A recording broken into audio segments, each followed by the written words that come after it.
مجنون چې تیر سوی د اصل نوم څه ده قیس ده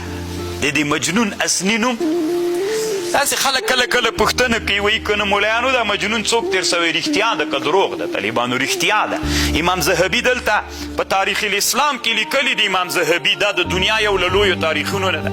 ذهبي لیکلي رحمه الله وایي داسې لیکلي دي وایي بعضې خلک وایي چې دا قیصه دروغ ده هسې افسانه د وي داسې له ځانه خبره کوي مجنون اصلي نوم قیس و د پلار نوم ملوح قیس ابن ملوح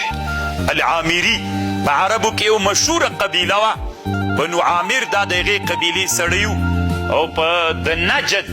چې یو عربو کې یو منطقه د نجد ورته وایي اوس د سعودي په حدودو کې راځي د عراق طرف ته د دې نجد سړی و دی